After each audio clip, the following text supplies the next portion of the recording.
Replacing your valve cover or your valve cover gasket on your 2010 to 2017 BMW 5 Series could cost you about $900 on the average, but I've seen $1,800 to $2,200 at the dealer. But it's something you can definitely do yourself with a little patience and some know-how, and we're going to do it right now. BMW has these covers that dress up the engine really nice and pretty, but it's a good idea to take them off periodically and check, because as you can see here, this valve cover has been leaking for some time. The first step in this fix is to take that cover off, and if you don't know how, it's held on by a few grommets and these little tabs that stick into a bracket at the back and kind of snap downward. And then this wire harness is held on to the back of the cover with these little snaps. You pop those off, you push this up off the grommets, and you can slide this whole cover out. We're going to want to take this wiring harness out of the way, but prior to doing that, go to your trunk, use a 10mm socket, and remove the negative battery cable. This part is tedious but necessary. We're going to start by popping these two clips off that hold the wire harness in place, actually to the top of your valve cover. Then we're going to work our way back. First, I'm going to remove the wires that go into the coil packs, the little harnesses. On the coil packs here, when you lift the lever up, it actually pushes the harness out, so that's pretty easy. You do that for all four. Next, I'm going to remove the harness that goes to the high pressure fuel pump. Now, this is one of these BMW harnesses that has a little hard plastic. You have to use a screwdriver first to pop it out. It unlocks it. Then you use it itself as a tab to push down and remove the harness. And I'll show a close-up of that later. Next, use a screwdriver to unlock this little clip that holds this wire loom here. That's a harness that goes over the top, and it goes into the actuator, a Valvetronic eccentric shaft actuator motor thing. You just squeeze the top of that harness and it'll pop out. Do that and set the entire thing to the side. Next, I'm going to come back around and remove the two ground wires that connect to the brackets that hold down your fuel injectors. It's an 8mm nut on the top of each one. Take those off with a socket. I'm going to replace the nuts back on temporarily just so that I don't lose them while I'm working. You don't have to be too concerned with where these wires go upon reassembly, because if you look closely, you'll see that they exit the harness in the area that they're supposed to go. So you see here, the rightmost cables are going to go to that first injector and that first coil pack, so on and so forth. Now we're going to tackle the wires that go to your injectors, and these are deceiving because if you look closely, there's a little tab that looks like that's where you would push to disconnect this harness, but that's not where it is. You actually want to get a pick or a very small flat screwdriver and put it and wedge it in at the side, and you'll see how this piece comes outward. Once you do that, you can unlock it and these will pull up pretty easily. Once the wires for your four injectors are disconnected, work your way to the back and disconnect the oxygen sensors. Now these harnesses are what I mentioned before. There's a hard plastic locking clip here. You want to get in there with a screwdriver first and unlock it. You'll feel the click, you'll see it come out a tiny bit. Then you'll use that plastic piece itself to push down and release it.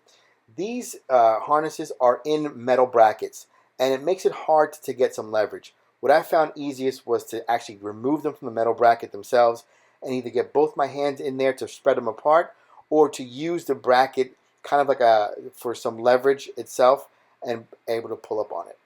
Next, we're going to remove the plastic bracket that's attached at the rear here. It holds your wire harness, it holds the back clips that hold your engine cover on, it has the metal clips for your oxygen sensors.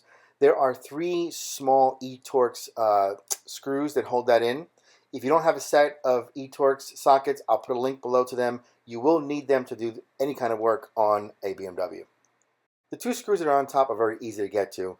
The third one is in the back. It's actually facing towards the front of the vehicle. So you'll have to get back there by hand with either a 1/4-inch ratchet or even a smaller mini ratchet. There's one wire harness that runs along the back of your engine bay. It is connected to this bracket with a little clip. Pop that off and you can take this entire harness, move it over to the side to give yourself room to work. Next, we'll tackle what's probably the hardest part of this job, which is removing the vacuum pump from the back of the valve cover. It looks like this, and it's held on with 3 Torx bolts. They're Torx 40, and there's 2 lines, vacuum lines going to it. One that just pushes on, and one that has those little squeeze clips on it. First, remove the larger of the 2 vacuum lines. You have to squeeze the outer ring, and it pops off pretty easily. Move it out of the way. The other smaller vacuum line just pushes on and off, and it came off with the wire harness before. The challenge that everyone has with this is that it's very hard to get a ratchet back there to get these bolts out. You see here a 1/4 inch ratchet with a socket, a torque socket, is too big. But if you can get yourself a set of these bits and then a mini ratchet, this fits back in there really easy and it makes the job simple. The ratchet holds the bit in magnetically so you won't drop it, and it makes the job go quick. Now, most of this is going to have to be done blindly. You'll have to do it by feel. Employ some of those magic fingers and get back there. Slowly get those bolts out. Whatever you do, you don't want to drop them.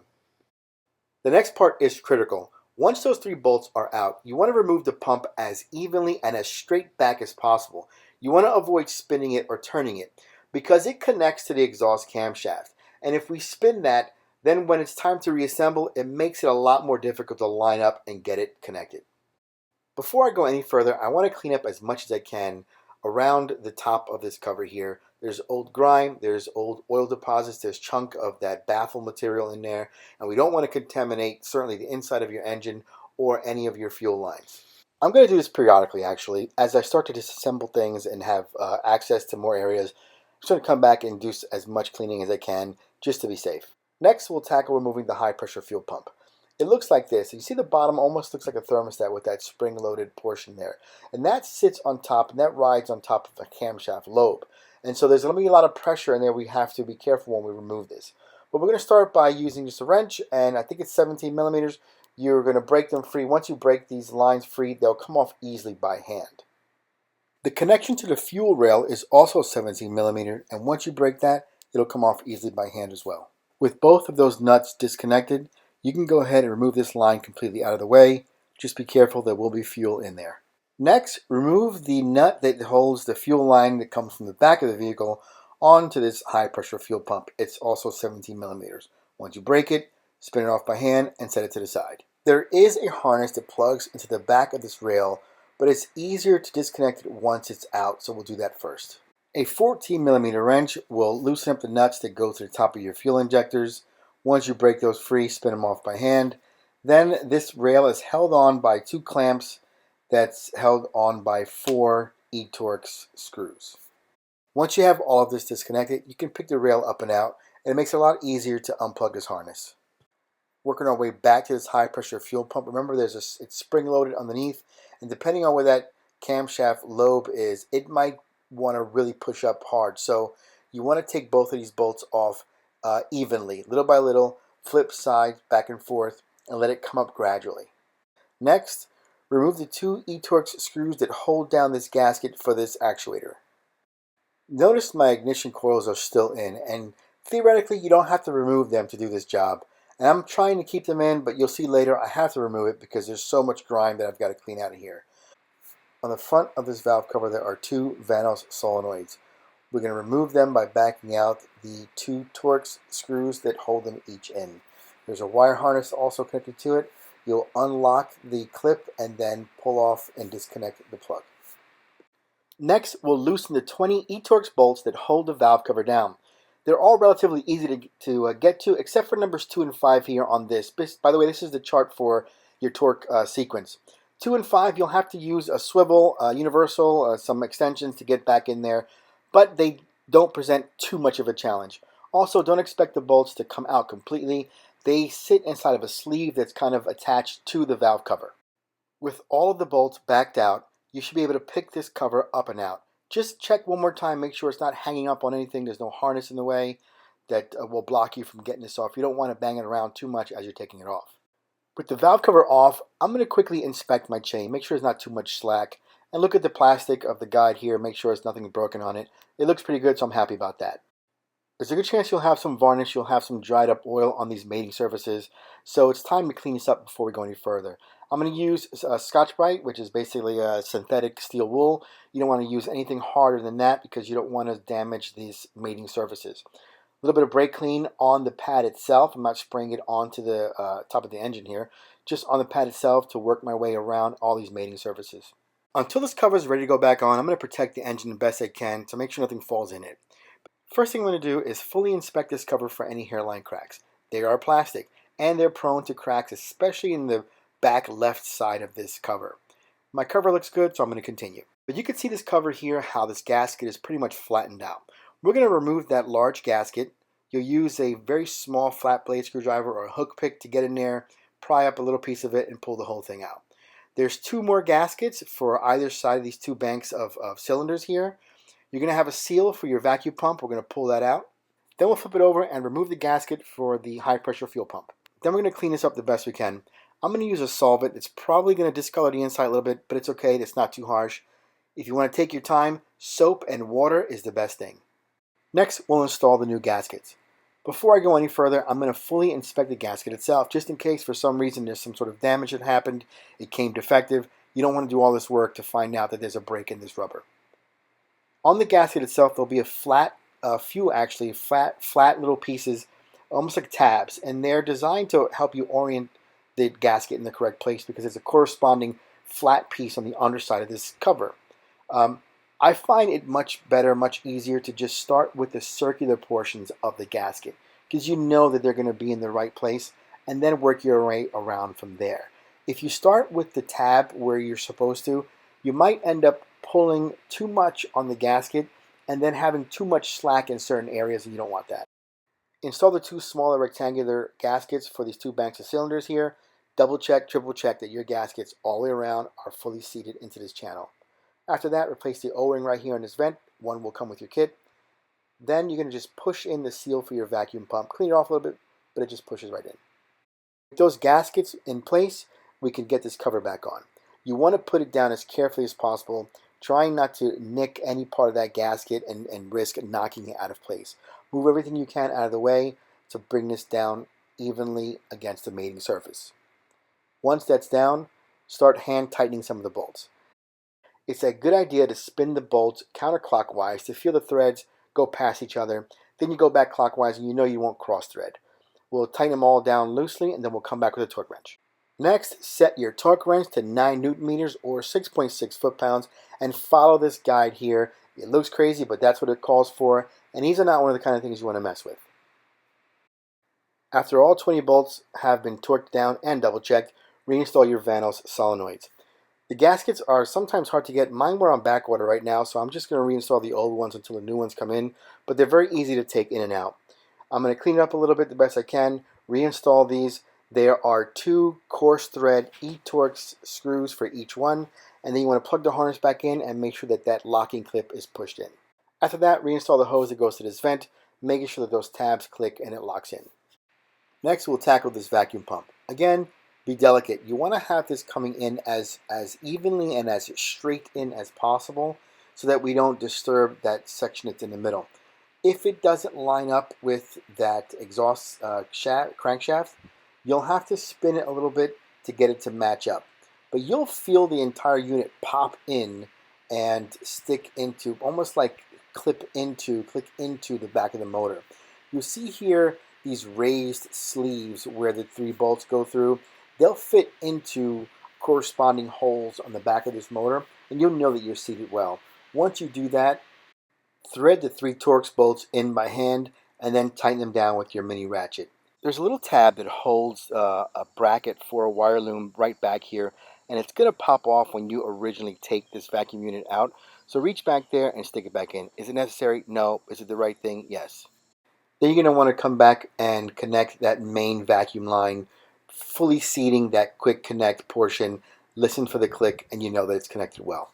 Next, we'll install a brand new seal for the Valvetronic actuator.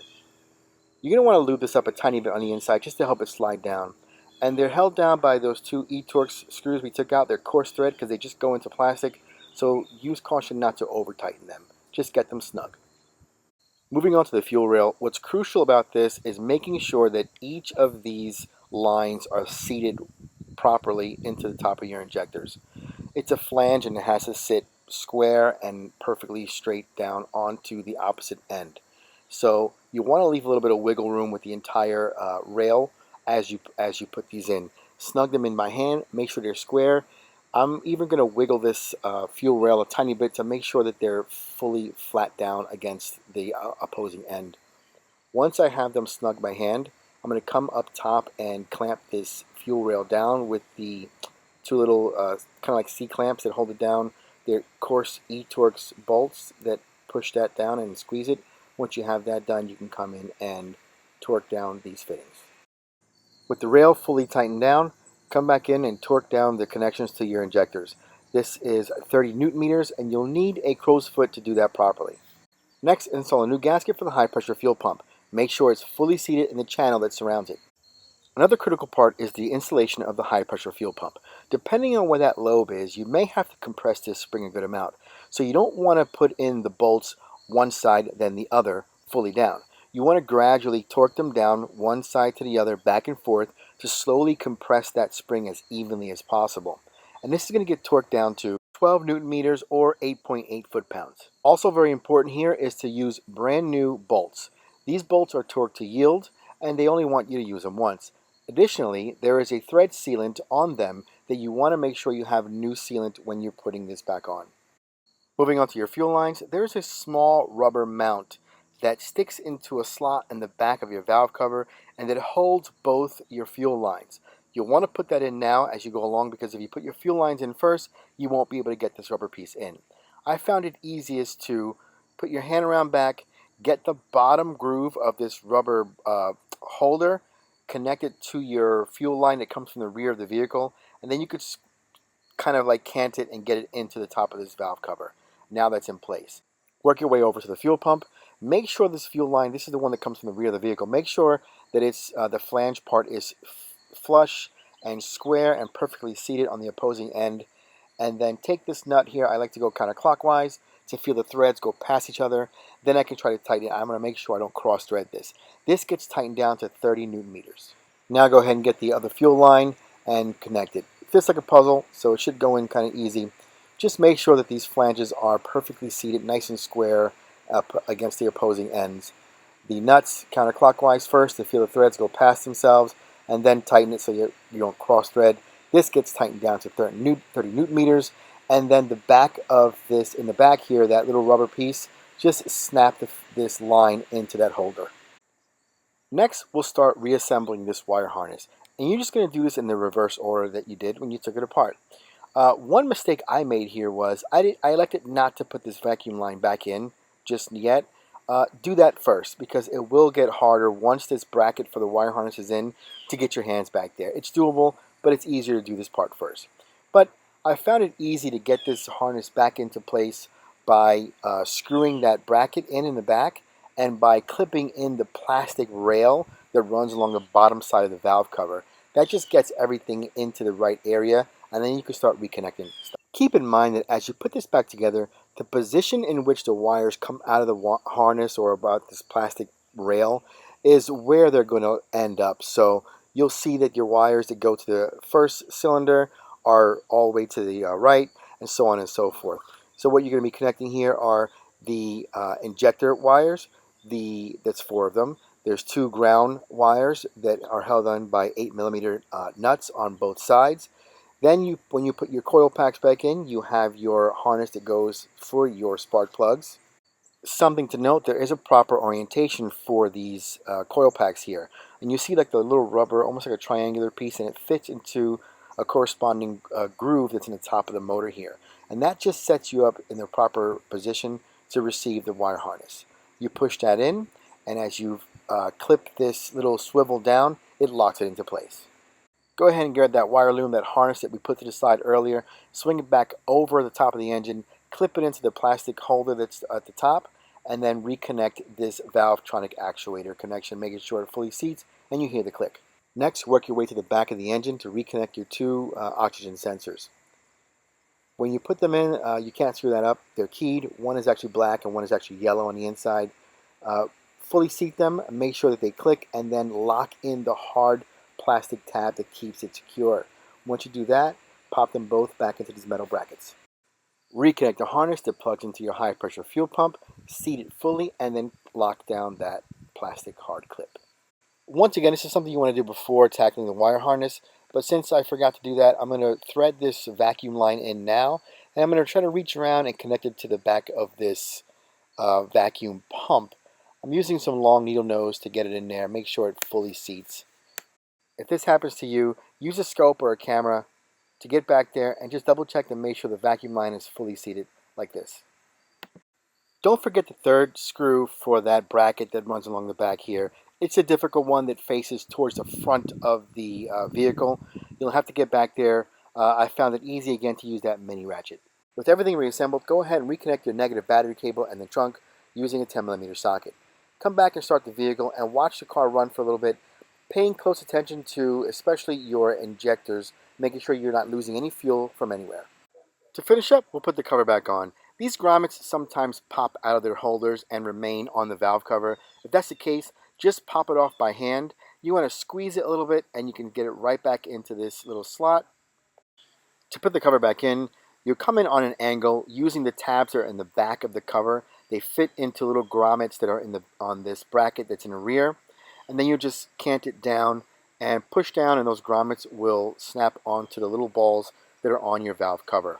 Once you're done with that, the wire harnesses that are in the back, there's little clips that are attached to them, and you just pop them into the holes in the back of the cover, and you are done. I like making these videos to show how easy it is to do some of these things on your own, and of course to save a ton of money while doing it. I'll put links below to the tools and the items that I've used, and if you use my links, I will earn a whole 17 cents.